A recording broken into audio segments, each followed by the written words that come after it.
নমস্কার বন্ধুরা, আমি হচ্ছি প্রভাব মিশ্র। তো আমি আজকে দাদুর সাথে একটা ব্রডকাস্টের ভিডিও তৈরি করব।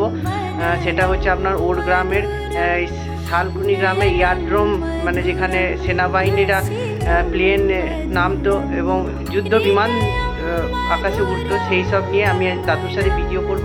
তো সেই জায়গায় আপনাদেরকে নিয়ে যাব, নিয়ে গিয়ে সেই ভিডিও তৈরি করব আমার দাদু শ্রী আশিস মুখার্জির সাথে। উনি আমার সাথে সবসময় পাশে আছেন এবং সেই ভিডিও খুব সুন্দর কাছে আপনাদের কাছে তুলে ধরবো। সঙ্গে থাকুন, পাশে থাকুন। দাদু এখানে উপস্থিত রয়েছেন আমার সাথেই, এ খুব আনন্দের কথা। এবং দাদু আমার সাথে এই ভিডিওগুলোতে এখন রয়েছেন, আমার সাথেই থাকেন। তা শ্রী আশিস মুখার্জি ইনি এখানকার যে ঐতিহাসিক ব্যাপার সম্পর্কে তিনি তাৎপর্য আমাদের কাছে তুলে ধরবেন সংক্ষেপের মধ্যে। দাদু, তুমি এবার সেই তাৎপর্য, ঐতিহাসিক ব্যাপার, যে বিমানবন্দর, সেসব শুরু করো বলতে। হ্যাঁ, আমি আশিস মুখার্জি বলছি। আমার যিনি ভিডিও করছেন তিনি হচ্ছেন আমার ঈশ্বর পাগল দৌহিত্র শ্রী প্রবাহ মিশ্র। তা আজকে আমি যেখানে দাঁড়িয়ে রয়েছি এটা হচ্ছে ওরগ্রাম ফরেস্টের পূর্ব দিকের শালকুনি গ্রামের নিকট। এখানকার তাৎপর্য বলার আগে প্রথমেই আজকে হচ্ছে 6ই জুলাই শ্যামাপ্রসাদ মুখার্জির জন্মদিবস। তিনি ছিলেন ভারত কেশরী অর্থাৎ ইন্ডিয়া লায়ন, এবং তার বাবা ছিলেন আশুতোষ মুখার্জি, তিনি হচ্ছেন বেঙ্গল টাইগার। তাকে শ্রদ্ধা জানিয়ে আমি আমার বক্তব্য শুরু করছি। আর তার এটা আজকে হচ্ছে, যদি ভালো কথায় বলা হয়, তার যে জন্মদিবস সেটা হচ্ছে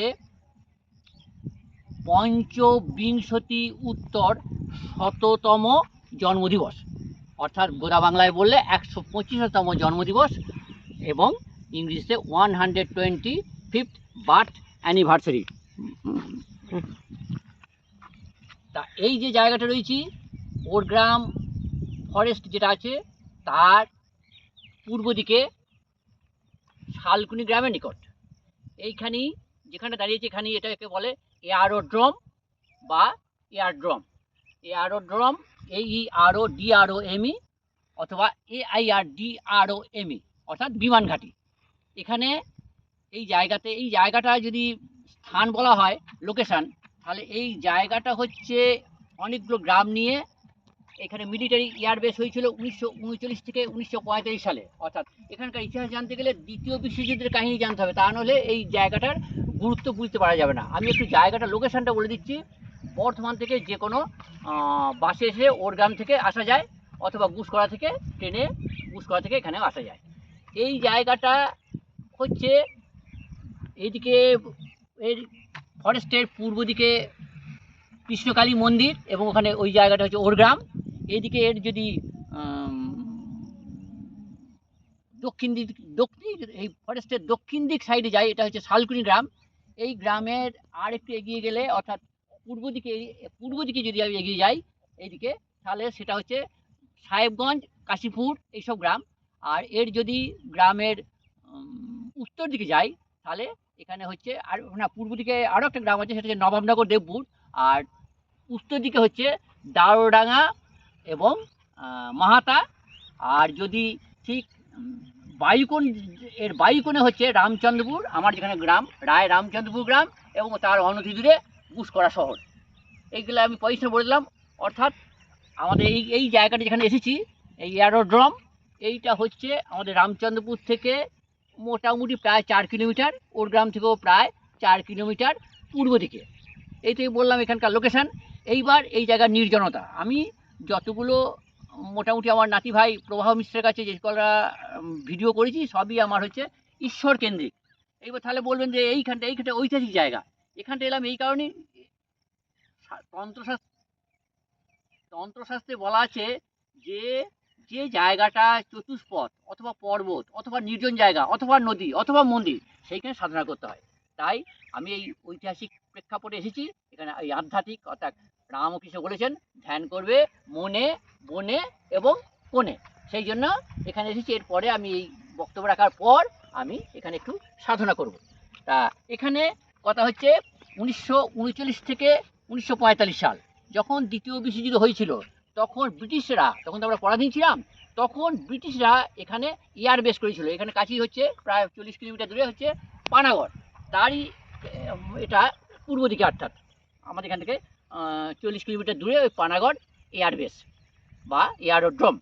সেই জন্যে এখানে দ্বিতীয় বিশ্বযুদ্ধ হয়েছিল দুটো পক্ষের মধ্যে। একদিকে ছিল ইংল্যান্ড, আমেরিকা, রাশিয়া, ফ্রান্স, আর অন্যদিকে ছিল, ওটাকে বলা হতো মিত্রপক্ষ, আর অন্যদিকে ছিল সেটা হচ্ছে অক্ষ শক্তি, সেদিকে ছিল জাপান, জার্মানি, অস্ট্রিয়া এরা।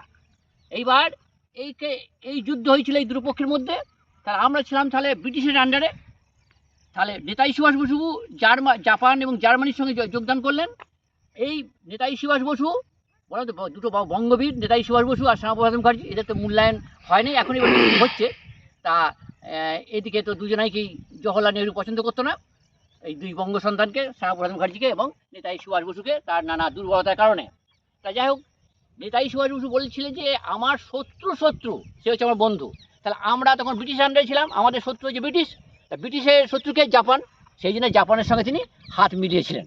তা সেই যুদ্ধ হয়েছিল 1939 থেকে 1945 সাল পর্যন্ত, যার জন্য এদিকে জাপানকে রোকবার জন্য, আমাদের এখান থেকে আসাম বা এগুলো কাছে, সেই জাপানকে রোকবার জন্য ব্রিটিশরা এখানে সেনানিবাস করেছিল।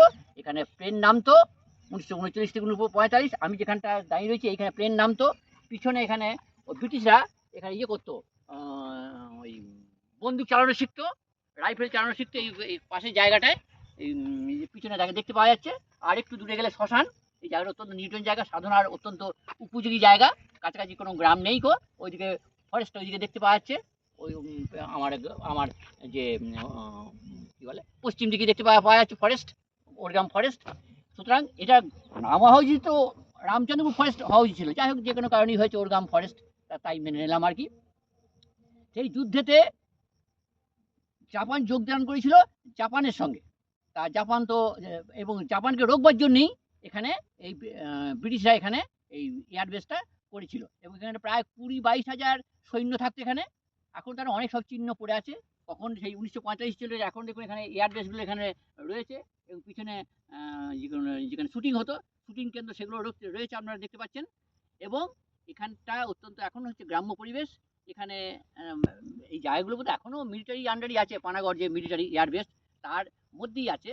তা যাই হোক, তো জাপান তো এইদিকে আসার জন্যে, ওকে রোকবার জন্য ব্রিটিশরা এখানে সেনানিবাস গঠন করলো, এয়ারোড্রোম। আর তখন দেখবেন, মনে থাকবে, কলকাতা থেকে বহু লোক ওই 1940-42 সালে কাতারে লোক তারা গ্রামাঞ্চলে চলে এসেছিলো। আমাদের গ্রামের অনেক লোক চলে এসেছিলো কলকাতা থেকে। আমার বাবা দিবাকর মুখার্জি ওই সময় চলে এসেছিলেন, তার বাবা অবশ্য আরও পরে এসেছিলেন। 46 সালে যে হিন্দু মুসলমান দাঙ্গা হয়েছে, তারপর বাবা চলে এসেছিলেন, বাবা থাকতেন কলকাতার তালতলায়, আমার বাবা দিবাকর মুখার্জি। তা তখন কিন্তু প্রচুর লোক কলকাতা থেকে কাতারে লোক, মানে জাপানি সেই গিয়েছিল, ইয়ানি বোম ফেলেছে জাপানি, এই যে অর্থাৎ সেই জাপানের ভয়ে আমার কলকাতা থেকে বহু লোক তখন এই অঞ্চল দিয়ে, মানে গ্রামাঞ্চল দিয়ে চলে এসেছিল। তাহলে শেষ পর্যন্ত এখানে হলো কি, ওই জাপান হেরে গেল, যার জন্যে নেতাজি সুভাষ তো নিরুদ্দেশ হয়ে গেলেন মোটামুটি 1945 সালের 18ই আগস্ট। তাই হোক বিমানবন্দর থেকে নির্দিষ্ট হয়ে গেলেন। তারপর কি হলো জানি না, ওগুলো কি হয়েছিল হয়তো ওগুলো জানতো ও এবং শ্যামাপ্রসাদ মুখার্জি, কী হয়েছিল এটা হয়তো জানতো জওহরলাল নেহরু, তারা হয়তো জানতেন, আমি বলতে পারবো না। আর যদি কখনো রহস্য উদ্ঘাটন হয়, তাহলে নেতাজি সুভাষ এবং শ্যামাপ্রসাদ মুখার্জির যে মৃত্যুর রহস্য, সেগুলো আগামী দিনে হয়তো জানতে পারা যাবে। এইটুকু বলে, এবং আপনাদের সকলকে আমার আন্তরিক আধ্যাত্মিক শ্রদ্ধা জানিয়ে আমি আমার এই নাতিদীর্ঘ কথাটা শেষ করলাম। আমার জপ টপ ওখানে শেষ হয়ে গেল শালকুনি এয়ারোড্রোমে। এখন নাতি ভাইয়ের সঙ্গে আমি আমার রামচন্দ্রপুর বাটিতে চলে এসেছি। তাই সাধনারই ওই জায়গাকার সম্বন্ধে, in continuation of that video, আমি একটি রবীন্দ্রনাথের কবিতা বলছি, কর্ণকুন্তী সংবাদের শেষ অংশটা, যেখানে কর্ণ বলছেন, সেই কাজটা দেখে বলবো বলে আজকে সম্পূর্ণভাবে এই ভিডিও শেষ করে দেব। মা তো করিয়া না ভয়, কহিলাম পাণ্ডবের হইবে বিজয়। আজি এই রজনীর তিমির ফলকে, প্রত্যক্ষ করিণপাট নক্ষত্র আলোকে, ঘোর যুদ্ধ ফল এই শান্ত স্তব্ধক্ষণে, অনন্ত আকাশ হতে পশিতেছে মনে, জয়হীন চেষ্টার সঙ্গীত, আশাহীন কর্মের উদ্যম। হেরিতেছি শান্তিময় শূন্য পরিণাম, যে পক্ষের পরাজয় মরে সে পক্ষ তেজিতে মরে করুণ আহ্বান।